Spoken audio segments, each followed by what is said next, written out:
Le bonheur est dans l'assiette. Tiens, à force de parler de harcèlement au travail, on en finirait par oublier que le travail, ça peut aussi être un plaisir. C'est ce que va nous dire notre prochaine invitée, Céline Ambleau-Ferral.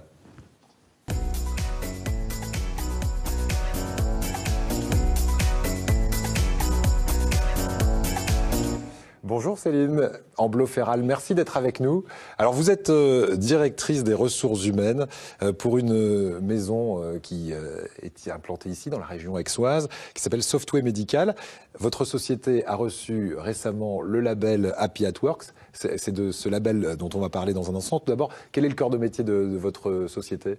Alors en fait, nous créons un logiciel et nous l'installons chez nos clients qui sont des cabinets de radiologie et des établissements de santé. Et en fait, ce logiciel permet de gérer la donnée du patient, que ce soit de la donnée médicale ou de la donnée administrative, et donc permettre d'améliorer la prise en charge du patient. Alors il y a quelques semaines, vous avez, pour cette société, eu un label. Vous avez eu la chance d'avoir ce label décerné qui s'appelle Happy at Work. Alors ça c'est plutôt rassurant, ça veut dire heureux au travail. D'abord, comment vous en êtes venu à avoir ce label? Comment vous vous êtes présenté? Parce que j'imagine qu'il y a eu toute une sélection. Alors, en fait, on a envoyé un questionnaire à l'ensemble des salariés ils y ont répondu de manière anonyme et sur la base du volontariat. Ouais. Voilà, et en fait, ils ont décidé de répondre à une quinzaine de questions pour pouvoir évaluer le bien-être chez Softway Medical. Alors, on va savoir pourquoi vous avez eu ce label. Est-ce qu'on peut dire que votre entreprise, c'est la maison du bonheur un petit peu ? Oui, je pense qu'on peut le dire. Enfin, tout du moins, on essaye de faire que les salariés soient dans de bonnes conditions, que ce soit au travail, parce qu'on n'est pas une maison de vacances, hein, ils soient dans de bonnes conditions au travail, mais aussi dans de bonnes conditions sur les... Je fais une parenthèse, pas une maison de vacances, mais vu les images qui tournent derrière vous, oui, okay. On pourrait parfois se poser la question. Mais on organise des événements un peu fun, voilà. Je vous le concède. Il y a un barbecue qui se prépare, là, par exemple, chaque année au mois de juin. On fait l'été. Voilà, on fait des petits concerts de rock, etc. Alors justement, comment est-ce qu'on fait pour fidéliser les employés, pour qu'ils aient envie de rester dans cette entreprise? Parce que si vous avez envie que les gens se sentent bien, c'est aussi parce que ça intéresse l'entreprise de conserver des employés qui généralement connaissent comme on dit, un turnover un peu rapide, parce que ce sont des postes qui sont très convoités, les postes que vous avez dans vos entreprises, mais il y a très peu finalement de personnes qui sont là disponibles parce qu'il y a énormément de demandes et parfois trop de demandes par rapport à l'offre. Alors, en fait, on est sur des métiers pénuriques et donc l'idée, effectivement, c'est d'être à l'écoute des salariés pour pouvoir répondre à leurs attentes, à leurs besoins, que ce soit des attentes liées à leur évolution de carrière, par exemple. On a 18 salariés l'année dernière qui ont changé de job, qui ont évolué dans l'entreprise parce qu'ils en avaient émis le souhait. On va aussi organiser des événements comme ceux dont vous parliez tout à l'heure, des événements fun entre midi et 2 pour effectivement leur permettre d'être bien au travail, mais d'être bien aussi pendant leur pause. Alors, comment ça se concrétise? Je sais qu'il y a une équipe de running chez vous, donc on va courir régulièrement en équipe. Vous avez un groupe de salsa, un groupe de musique. Dans les bureaux, c'est un petit peu comme chez Google. On a le baby-foot, la cafétéria sympa. C'est un peu ça? Alors, on a le baby-foot, on a la cafétéria sympa, comme chez Google, en beaucoup plus petit quand même, soyons modestes.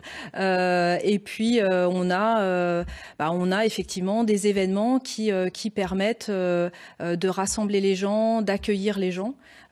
Typiquement, on a tout nouvel arrivant, en fait, va participer à 2 jours de bienvenue. On appelle ça les Welcome Days. Et sur ces 2 jours, en fait, ils vont avoir une présentation de l'entreprise, ils vont avoir une présentation des métiers de l'entreprise et ils vont, à la fin de ces 2 jours, en fait, ils vont déjeuner avec le CODIR. Ouais. Donc notre président, les directeurs de l'entreprise, quel que soit votre niveau hiérarchique, vont venir déjeuner avec vous. Voilà, donc on crée du lien. Bien accueilli et intégré d'entrée de jeu. Il y a même un système de parrainage des nouveaux venus à l'intérieur de cette société. Ça se passe comment ? Un système de tutorat. Tout nouvel arrivé, tout nouvel arrivant va en fait avoir un parrain qui va l'accompagner pas à pas dans l'entreprise et l'aider à connaître les petits trucs et astuces de l'entreprise. Pour conclure, c'est rentable d'être heureux en entreprise ? Je peux vous dire que oui, on gagne des parts de marché chaque année sur le territoire. J'ai pris mes fonctions il y a 4 ans et demi, on était 250 salariés. Aujourd'hui, on est 440 salariés. Donc oui, je peux vous dire que c'est rentable. Et ça n'arrête pas de recruter, puisque votre actualité, c'est ça, vous êtes en pleine période de recrutement. Combien vous avez dit d'employés là 440. 440, et vous avez un chiffre à atteindre d'ici la fin de l'année, non? Oui, j'ai encore 20 postes d'ici la fin de l'année à pourvoir sur Aix-en-Provence et sur Lyon. Voilà, on va peut-être changer de job. Bah oui, quand on dit c'est la maison du monde. Par contre, je suis nul en informatique. Là, c'est informaticien de haut vol. Ça va être un problème. Virginie, ça collerait l'informatique ou pas? Non, du tout. Voilà, c'est ça. On va rester là finalement. On est pas mal nous ici aussi à France 3. On a une salle de gym, etc. C'est plutôt sympa. Dites-moi, si je vous fais écouter une chanson bonne humeur pour terminer cette interview autour de Happy at Work, on vous envoie ça? Ouais, c'est très bien.